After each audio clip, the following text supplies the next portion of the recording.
എന്താണ് ശശി തരൂരിന്റെ അടുത്ത നീക്കം എന്നൊക്കെ നമുക്ക് അറിയേണ്ടതുണ്ട്. അദ്ദേഹം കഴിഞ്ഞ കുറേ ദിവസങ്ങളായി ഇങ്ങനെ ഒരുപാട് കാര്യങ്ങൾ നമ്മളോട് സംസാരിച്ചുകൊണ്ട് നിൽക്കുകയാണ്. നൃപനെ കാത്തു നിൽക്കുന്നു. Nripen, good morning. ഏതായാലും ഞാനിങ്ങനെ ഇങ്ങനെ കോൺഗ്രസ് നേതൃത്വത്തിന്റെ വാർത്തകൾ ഒരുപാട് പറഞ്ഞു പോയപ്പോൾ ഇങ്ങനെ പ്രതീക്ഷിക്കുകയായിരുന്നു. നൃപൻ ചേട്ടൻ എവിടെ പോയി കാണുന്നില്ലല്ലോ. കാരണം ഇത്രയും തരൂരിനെ കുറിച്ചും കോൺഗ്രസിനെ കുറിച്ചും UDF-നെ കുറിച്ചും പറഞ്ഞിട്ട് നൃപൻ ചേട്ടനെ കാണാതെ പോകുന്നത് ശരിയല്ല എന്നിങ്ങനെ വിചാരിച്ചുകൊണ്ടിരിക്കുകയായിരുന്നു. അപ്പോഴിത് ആളെത്തിയിരിക്കുകയാണ്. എന്താണ് തരൂർ പറയുന്നത്? തന്റെ അഭിപ്രായം മാറ്റേണ്ട ഒരു സാഹചര്യവും നിലവിൽ കേരളത്തിൽ ഉണ്ടായിട്ടില്ല എന്ന് തന്നെയാണോ പറയുന്നത്? തീർച്ചയായും നമ്മുടെ റിപ്പോർട്ടർമാർ കൊച്ചിയിൽ നിന്നും ഒപ്പം തന്നെ ദില്ലിയിൽ നിന്നും ഒക്കെ പറഞ്ഞതിൻ്റെ തുടർച്ചയായി തന്നെയാണ് തരൂരിൻ്റെ ഈ കാര്യങ്ങൾ നമുക്ക് പ്രേക്ഷകരുടെ മുന്നിൽ അറിയിക്കാനുള്ളത്. കാരണം തരൂർ ഇതുമായി ബന്ധപ്പെട്ട് ലേഖന വിവാദത്തിൽ തൻ്റെ നിലപാട് മാറ്റി എന്ന തരത്തിൽ പലതരത്തിലുള്ള അഭ്യൂഹങ്ങൾ ഉണ്ടായിരുന്നു. തരൂർ എന്ത് പറയും എന്ന കാര്യത്തിൽ അദ്ദേഹം കഴിഞ്ഞ ദിവസങ്ങളിലൊക്കെ തന്നെ ദില്ലിയിൽ വെച്ച് കണ്ടപ്പോൾ എനിക്ക് ഇനിയും അഭിപ്രായം പറയാറുണ്ട്, പറയേണ്ട സമയത്ത് പറയുമെന്ന് പറഞ്ഞു. കഴിഞ്ഞ ദിവസം മാധ്യമങ്ങളെ അദ്ദേഹം തിരുവനന്തപുരത്ത് വെച്ച് കണ്ടു. അദ്ദേഹത്തിനോട് ഈ ചോദ്യം ചോദിച്ചപ്പോഴാണ് അദ്ദേഹം പറഞ്ഞത് 15 ദിവസം കൊണ്ടൊന്നും തൻ്റെ അഭിപ്രായം മാറ്റേണ്ട കാര്യമില്ല എന്ന നിലപാടാണ് സ്വീകരിച്ചത്. അതായത് കേരളത്തിലെ നേതൃത്വം സമ്പൂർണ്ണ പരാജയമാണ്, ഘടകകക്ഷികൾക്ക് അഭിപ്രായ വ്യത്യാസമുണ്ട്, കേരളത്തിൽ ജനപ്രതിനിധിയുള്ള ഒരു നേതാവ് നയിക്കാനില്ല, തന്നെ പാർട്ടി കേരളത്തിൽ വിനിയോഗിക്കുന്നില്ല എന്ന തരത്തിലുള്ള സമഗ്രമായ അഭിപ്രായങ്ങൾ പാർട്ടി നേതൃത്വത്തിനെതിരെ സംസ്ഥാനത്തെ കോൺഗ്രസിൻ്റെ UDF-ൻ്റെ അവസ്ഥയെ പൂർണ്ണമായി പ്രതിപാദിക്കുന്നൊരു ലേഖനമാണ് അദ്ദേഹം ദേശീയ ദിനപത്രത്തിൽ നൽകിയത്. അത് സംബന്ധിച്ച് കേരളത്തിലെ നേതാക്കൾ തൽക്കാലം തരൂരിനെ പ്രകോപിപ്പിക്കേണ്ടതില്ല, ഹൈക്കമാൻഡ് എന്തെങ്കിലും തീരുമാനിച്ചുകൊള്ളട്ടെ എന്ന തരത്തിൽ VD സതീശനും രമേശ് ചെന്നിത്തലയും K മുരളീധരനും മുല്ലപ്പള്ളി രാമചന്ദ്രനും അടക്കമുള്ള നേതാക്കൾ പിന്മാറിയിരുന്നു. ഈ ഘട്ടത്തിലാണ് തരൂർ വീണ്ടും ആ നിലപാടിൽ ഉറച്ചു തന്നെ നിൽക്കുകയാണ്. മനു, തരൂരിനെ സംബന്ധിച്ചിടത്തോളം അത് എഴുതുന്ന വാക്കുകളിലും പറയുന്ന വാക്കുകളിലും അക്ഷരങ്ങളിലൊക്കെ തന്നെ ആലോചിച്ചുറപ്പിച്ച് തൻ്റെ നിലപാട് വ്യക്തമാക്കുന്ന ഒരു നേതാവാണ്. അതുകൊണ്ട് തന്നെ അദ്ദേഹം അങ്ങനെ നിലപാട് ഈ നാവുപിഴ അങ്ങനെ വരുന്നൊരു നേതാവല്ല, ആലോചിച്ചുറപ്പിച്ച് മാത്രമേ അദ്ദേഹം തൻ്റെ സ്റ്റേറ്റ്മെൻറ്റ് നടത്താറുള്ളൂ. അതുകൊണ്ട് തരൂർ ആ നിലപാടിൽ ഉറച്ചു നിൽക്കുന്നു. ഇക്കാര്യത്തിൽ ഇനി കേരളത്തിലെ നേതാക്കൾ എന്ത് മറുപടി നൽകും? പ്രത്യേകിച്ച് VD സതീശൻ സമ്പൂർണ്ണ പരാജയമാണ്. VD സതീശൻ്റെ പല നിലപാടുകളുമായി പരസ്യമായും രഹസ്യമായും വിയോജിക്കുന്നൊരു നേതാവ് കൂടിയാണ് ശശി തരൂർ.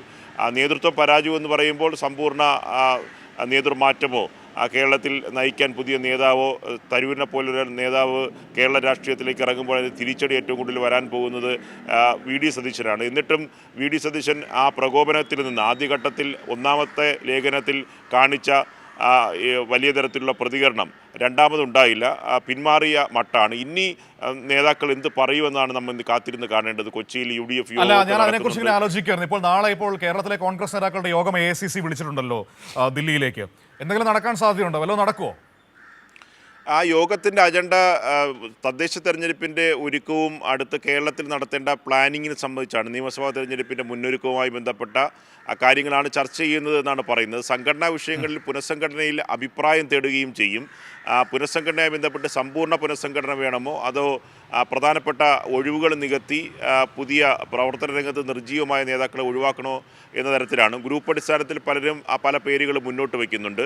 പക്ഷേ കഴിഞ്ഞ ദിവസങ്ങളിൽ നേരത്തെ തന്നെ VD സതീശ ക്യാമ്പുകളിൽ K സുധാകരൻ മാറി അദ്ദേഹത്തെ KPCC അധ്യക്ഷ പദവിയിൽ നിന്ന് മാറ്റുന്നു എന്ന തരത്തിലുള്ള വലിയ പ്രചരണം നടത്തി. കഴിഞ്ഞ ദിവസവും ദില്ലിയിൽ നിന്നൊക്കെ ഇത്തരത്തിൽ വലിയ തരത്തിൽ ഒരു വിഭാഗത്തിൻ്റെ വാർത്ത വന്നിരുന്നു. പക്ഷേ വൈകിട്ടോടുകൂടി K സുധാകരൻ അനുകൂലമായി ശശി തരൂർ തന്നെ പരസ്യമായി പ്രതികരിച്ചു. സുധാകരനെ ഇപ്പോൾ മാറ്റേണ്ട ആവശ്യമില്ല, സുധാകരൻ തന്നെ തുടരും. VT ബലറാമിനെ പോലെ നേതാക്കൾ ഏറ്റവും മികച്ച KPCC അധ്യക്ഷനാണ് K സുധാകരൻ എന്ന് അദ്ദേഹം ഫേസ്ബുക്കിൽ കഴിഞ്ഞ ദിവസം പോസ്റ്റ് ചെയ്തിട്ടുണ്ട്. അങ്ങനെ സുധാകരൻ അനുകൂലമായി ഒരു ക്യാമ്പ് സജീവമായി വരുന്നു. അതുകൊണ്ട് VD സതീശൻ തൽക്കാലം ഇക്കാര്യത്തിൽ പിന്മാറേണ്ടി വരും. സംഘടനാ പുനഃസംഘടനയുമായി ബന്ധപ്പെട്ട കാര്യങ്ങൾ അവിടെ ചർച്ച ചെയ്യാനുള്ള സാധ്യതയുണ്ട്. തരൂർ ഇന്നലെ പറഞ്ഞത് കേരളത്തിൽ താൻ ഉയർത്തിയ ചില വിഷയങ്ങൾ കൂടി നേതൃയോഗം ചേരുന്നുണ്ടല്ലോ, അവിടെ നമുക്ക് ചർച്ച ചെയ്യാമെന്നാണ്. അതുകൊണ്ട് തരൂർ ആ യോഗത്തിൽ ഇത്തരം കാര്യങ്ങൾ ഉയർത്തിക്കൊണ്ടുവരാനുള്ള സാധ്യതയുണ്ട്. കാരണം തരൂർ തൻ്റെ നിലപാട് ഏതൊരു നേതാവിൻ്റെ മുമ്പിൽ പറയുന്നൊരു ആളാണ്.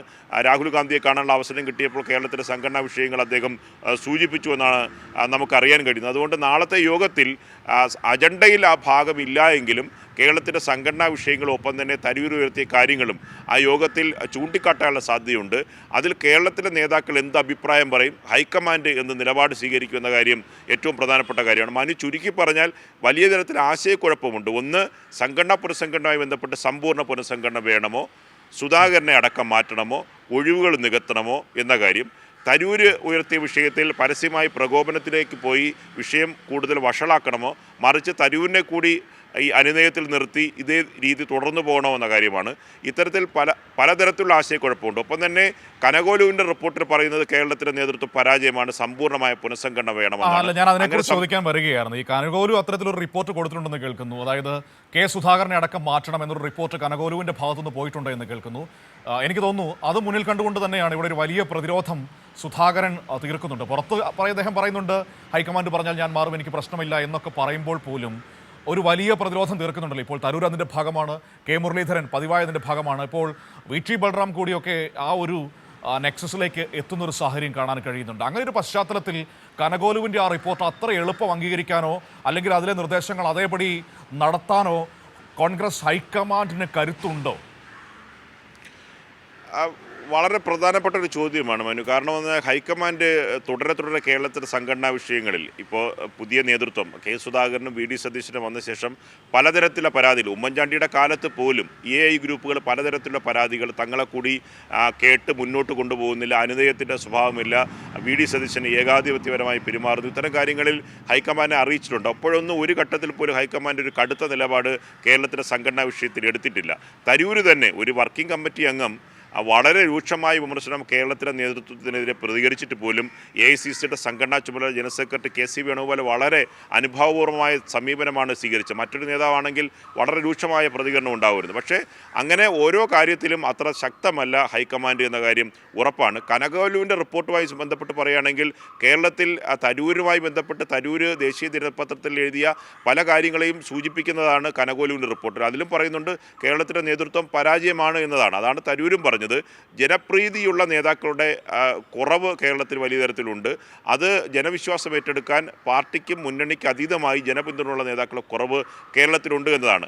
അത് തരൂരിന് കൂടി ഗുണമാകുന്നതാണ്. ഇത്തരം റിപ്പോർട്ടുകളുടെ അടിസ്ഥാനത്തിലാണ് കേരളത്തിൽ ജനപ്രീതിയുള്ള UDFിലെയും കോൺഗ്രസിലെയും നേതാക്കൾ ആരാണെന്ന് തരൂരിന് വ്യക്തമായി അറിയാം. ഇതുകൂടിയാണ് AICCയുടെ മുന്നിലും അദ്ദേഹം വയ്ക്കുകയും ഒപ്പം തന്നെ അദ്ദേഹം ലേഖനത്തിൽ അത് പരസ്യമായി എഴുതുകയും ചെയ്തത്. അതുകൊണ്ട് ആരുടെ റിപ്പോർട്ട് പരിഗണിക്കും, ആരെ തള്ളും, ആരെ കൊള്ളും, സമ്പൂർണ്ണ പുനഃസംഘടന ഉണ്ടാകുമോ? സുധാകരനെ അത്ര എളുപ്പം മാറ്റാൻ കഴിയില്ല. സുധാകരൻ ഈ അഭിപ്രായമൊക്കെ പറയുമെങ്കിലും സുധാകരനെ പ്രകോപിപ്പിച്ചിറക്കി വിട്ടാൽ തരൂരിനേക്കാൾ വലിയ അപകടകാരിയായിരിക്കും. സുധാകരൻ എന്താണ് നിലപാട് സ്വീകരിക്കുന്നത് ആർക്കും ഒരു പിടുത്തവുമില്ല. അതുകൊണ്ട് ഇത്തരം കാര്യങ്ങളിലൊക്കെ തന്നെ തദ്ദേശ തെരഞ്ഞെടുപ്പ് വരുന്നു, ഒരുക്കങ്ങളിലേക്ക് പോകണം. ഇപ്പോൾ ഒരു പുനഃസംഘടന വന്നൊരു പൊട്ടിത്തെറിയിലേക്ക് പോയാൽ അതൃപ്തരുടെ എണ്ണം കൂടും. അപ്പോൾ പുനഃസംഘടന ഈ തദ്ദേശ തെരഞ്ഞെടുപ്പിൻ്റെ ഒരുക്കം, തൊട്ടടുത്ത് നിയമസഭാ തെരഞ്ഞെടുപ്പ്, സ്ഥാനാർത്ഥി നിർണ്ണയം, മുന്നണിക്കകത്ത് വലിയ തരത്തിലുള്ള പ്രശ്നങ്ങളുണ്ട്. നേരത്തെ തന്നെ നമ്മൾ UDFിൻ്റെ യോഗം ചേരുകയാണ്. കൊച്ചിയിൽ നിന്ന് ആ യോഗം ചേരുമ്പോൾ തന്നെ ലീഗ് അടക്കമുള്ള ഘടകകക്ഷികൾ കോൺഗ്രസിൻ്റെ അനൈക്യം വലിയ തരത്തിൽ പ്രശ്നമായി ചൂണ്ടിക്കാട്ടുന്നുണ്ട്. ഈ തദ്ദേശ തെരഞ്ഞെടുപ്പുമായി ബന്ധപ്പെട്ട് മുന്നണികൾ ഓരോ ജില്ലകളിലും ഈ മുന്നണികൾ കൊടുക്കേണ്ട അനുപാതം മാറ്റി ചർച്ച ചെയ്യണം. അത് തദ്ദേശ വാർഡുകളും തുടങ്ങി ബ്ലോക്ക് പഞ്ചായത്ത്, ജില്ലാ പഞ്ചായത്ത് വരെയുള്ള കാര്യങ്ങൾ തീരുമാനിക്കണം. മുനിസിപ്പാലിറ്റി, കോർപ്പറേഷൻ, ഇത്തരത്തിൽ ഘടകകക്ഷികൾ വലിയ തരത്തിൽ ഇങ്ങനെ ഈ സംഘടനയ്ക്കുള്ളിലെ അടിപിടി കാരണം ഇത്തരം യോഗങ്ങൾ ചേരാൻ കഴിയുന്നില്ല. ഇത്തരത്തിൽ വലിയ ആശയക്കുഴപ്പവും ആശങ്കകളും കോൺഗ്രസിലുണ്ട്. ഇക്കാര്യത്തിൽ ഹൈക്കമാൻഡ് അതുപോലെ ഇടപെടാൻ ഒരൊറ്റ ഡിസിഷൻ എടുത്ത് സ്ട്രോങ്ങായി പറയാനുള്ള ശക്തമായ ഒരു ഹൈക്കമാൻഡും ഇപ്പോൾ ദില്ലിയിലില്ല. അതുകൊണ്ട് കേരളത്തിലെ നേതാക്കളെ കൂടി കേട്ട് ഒരു തരത്തിലുള്ള അനുനയത്തിലൂടെ മുന്നോട്ട് പോകാനാണ് സാധ്യത. തൽക്കാലം സുധാകരനെ മാറ്റാതെ തദ്ദേശ തെരഞ്ഞെടുപ്പ് വരെ മുമ്പോട്ട് പോകാനായിരിക്കും സാധ്യത. മനു, ശരി, നോക്കാം നിർഭന. ഏതായാലും എന്താണ് സംഭവിക്കാൻ പോകുന്നത് നമുക്ക് നോക്കാം. നാളത്തെ യോഗത്തിൽ ഒരുപാട് കാര്യങ്ങൾ ഇങ്ങനെ ചർച്ചയാകും. ഏതായാലും തരൂരിൻ്റെ നിലപാടിൽ ഉറച്ചു നിൽക്കുന്നു. അത് കോൺഗ്രസിനുണ്ടാക്കിയിരിക്കുന്ന തലവേദന ചെറുതല്ല.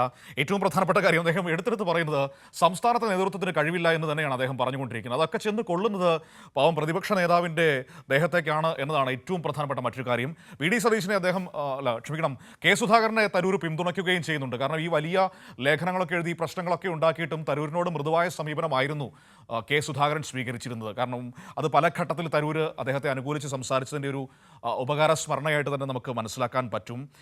ഏറ്റവും പ്രധാനപ്പെട്ട കാര്യം നമ്മൾ ഓർക്കണം, രാജ്യത്തെ ഏറ്റവും വലിയ ജനാധിപത്യ പാർട്ടി എന്നാണ് കോൺഗ്രസിനെ കുറിച്ച് അവർ വിശേഷിപ്പിക്കുന്നത്. ആ പാർട്ടിയുടെ സംഘടനാ സംവിധാനം പോലും ഒരു കോർപ്പറേറ്റ് തീരുമാനിക്കുന്നു എന്നത്, സുനിൽ കനകോലു എന്ന് പറയുന്ന തെരഞ്ഞെടുപ്പ് തന്ത്രജ്ഞൻ എന്ന് വിളിക്കപ്പെടുന്ന ഒരു കോർപ്പറേറ്റ് തീരുമാനിക്കുന്നു എന്ന അവസ്ഥ, അതൊരു ഗതികേടിൻ്റെ അവസ്ഥയാണ്. ആ പാർട്ടിയുടെ സംഘടനാ സംവിധാനം ഏറ്റവും ശോഷിച്ചു പോയിരിക്കുന്നു എന്ന ഗതികേടിൻ്റെ അവസ്ഥ കൂടിയാണ് ഈ വാർത്തകളൊക്കെ നമ്മളോട് പറയുന്നത്. ഏതായാലും കനകോലുവിൻ്റെ കേരള നേതൃത്വത്തെക്കുറിച്ചുള്ള റിപ്പോർട്ട് പൂർണ്ണമായ തോതിൽ അംഗീകരിക്കാൻ ഹൈക്കമാൻഡിന് കഴിയുമെന്ന് തോന്നുന്നില്ല. കാരണം ഇവിടുത്തെ ആകെ അത്യാവശ്യം വേരോട്ടമുള്ളൊരു സംസ്ഥാനമെന്ന് പറയുന്നത് കേരളം മാത്രമാണ്. അതുകൊണ്ട് തന്നെ ഇവിടെ കനകോല് കൊടുത്ത റിപ്പോർട്ട് അതേപടി അംഗീകരിച്ചാൽ ഉണ്ടാകാൻ പോകുന്ന ഭൂകമ്പം ചെറുതായിരിക്കില്ല. അതിപ്പോൾ അസമിൽ സംഭവിച്ചതിൻ്റെയൊക്കെ ഇരട്ടി തീവ്രതയുള്ള ഭൂകമ്പമായിരിക്കും സംഭവിക്കാൻ പോവുക.